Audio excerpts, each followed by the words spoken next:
요한복음 16장 1절에서 15절 말씀.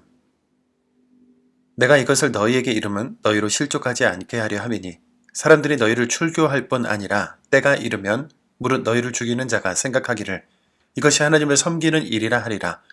그들이 이런 일을 할 것은 아버지와 나를 알지 못함이라. 오직 너희에게 이 말을 한 것은 너희로 그때를 당하면 내가 너희에게 말한 이것을 기억나게 하려 함이요 처음부터 이 말을 하지 아니한 것은 내가 너희와 함께 있었음이라. 지금 내가 나를 보내신 이에게로 가는데 너희 중에서 나더러 어디로 가는지 묻는 자가 없고 도리어 내가 이 말을 함으로 너희 마음에 근심이 가득하였도다. 그러나 내가 너희에게 실상을 말하노니 내가 떠나가는 것이 너희에게 유익이라. 내가 떠나가지 아니하면 보혜사가 너희에게로 오시지 아니할 것이요 가면 내가 그를 너희에게로 보내리니 그가 와서 죄에 대하여 의에 대하여 심판에 대하여 세상을 책망하시리라. 죄에 대하여라 함은 그들이 나를 믿지 아니하며 의에 대하여라 함은 내가 아버지께로 가니 너희가 다시 나를 보지 못하며 심판에 대하여라 함은 이 세상 임금이 심판을 받았습니다. 내가 아직도 너희에게 이를 것이 많으나 지금은 너희가 감당하지 못하리라.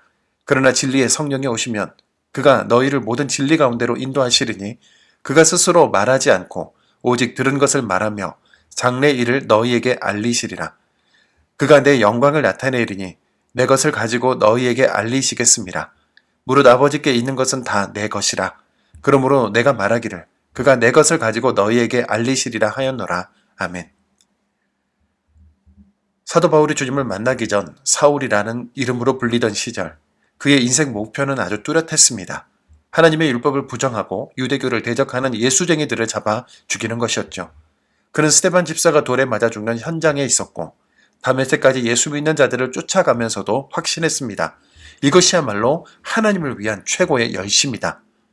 하지만 다메섹 도상에서 빛이신 주님을 만난 순간 그의 눈에는 비늘이 덮였고 인생은 송두리째 무너졌습니다. 다시 눈을 뜨게 되었을 때 그는 처절하게 자문했을 겁니다. 나는 대체 무엇을 위해 살았단 말인가? 자신이 품었던 그 뜨거운 열정이 오히려 하나님의 마음을 갈기갈기 찢어놓았음을 깨달았기 때문이었죠. 우리도 스스로에게 물어봅시다. 지금 나의 열심은 어디를 향하고 있을까요? 오늘 본문에서 주님은 제자들에게 곧 닥칠 참혹한 박해를 말씀하십니다. 세상은 너희들을 회당에서 쫓아내고 심지어 믿는 자들을 죽이면서 그것을 하나님을 섬기는 일이라 착각할 거라고 말입니다. 주님은 왜 굳이 이런 무서운 이야기를 미리 말씀하실까요? 그 1절에 답이 있습니다. 내가 이것을 너희에게 이름은 너희로 실족하지 않게 하려 함이니.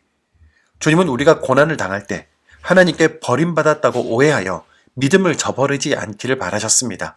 그래서 고난은 이미 예고된 것이라고 알려주시는 거죠. 그렇다면 우리가 믿음 때문에 겪는 아픔과 희생은 믿음의 실패가 아니라 주님이 미리 말씀하신 길을 잘 가고 있다는 증거가 됩니다. 고난을 미리 알고 대비하는 사람은 결국 무너지지 않는 거죠. 주님은 자신이 제자들을 떠나는 것이 오히려 제자들에게 유익이라고 말씀하시는데요. 왜냐하면 주님이 가셔야만 보혜사 성령이 오시기 때문입니다. 성령님은 우리 안에 거하시며 세 가지를 분명히 가르쳐 주십니다. 바로 죄와 의와 심판인데 솔직히 우리는 무엇이 진짜 의인지 무엇이 진리인지 늘 헷갈려 합니다. 하지만 성령님은 세상의 가치관이 아닌 하나님의 말씀을 기준으로 우리를 일깨워 주십니다. 성령님은 우리를 실망시키기 위해서가 아니라 우리를 진정한 생명의 길로 인도하기 위해 오셨기 때문에 우리를 모든 진리 가운데로 인도하십니다. 진리로 인도함을 받는다는 것은 결국 우리 안에 잃어버린 하나님의 형상과 모양을 회복하는 과정 아니겠습니까? 하나님은 우리를 당신의 속성을 닮은 존재로 창조하셨고 생명, 사랑, 용서, 화목이 우리 인생의 본질되게 하셨습니다. 그런데 우리 눈에 탐욕과 욕망의 비늘이 덮이면 하나님을 위한다고 하면서도 사람을 힘들게 하고 가정과 공동체를 무너뜨리는 기현상을 반복하게 되죠.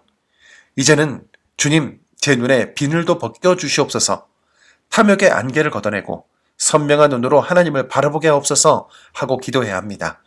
그래서 진리가 변질되고 훼손된 시대 속에서도 끝까지 하나님 나라를 세워갈 수 있어야겠죠. 이런 근본적인 질문을 잃어버린 순간 우리는 종교인이라는 이름의 괴물이 되어버리고 맙니다.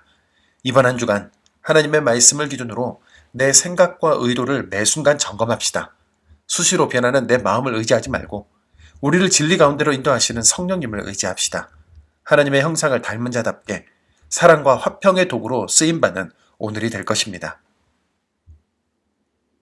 역사와 생명의 주관자이신 하나님 아버지, 하나님을 위한다는 열심으로 오히려 하나님의 마음을 아프게 했던 사도 바울의 과거가 혹시 우리의 모습은 아닌지 돌아봅니다.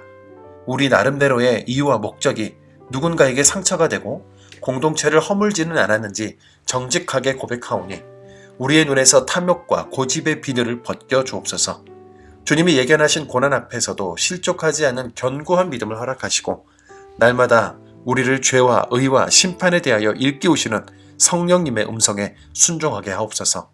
사랑과 용서, 화목의 마음을 우리 영혼에 가득 채워주셔서 우리가 머무는 모든 곳에 주님의 참된 평화를 전하는 복의 통로가 되게 하여 주옵소서.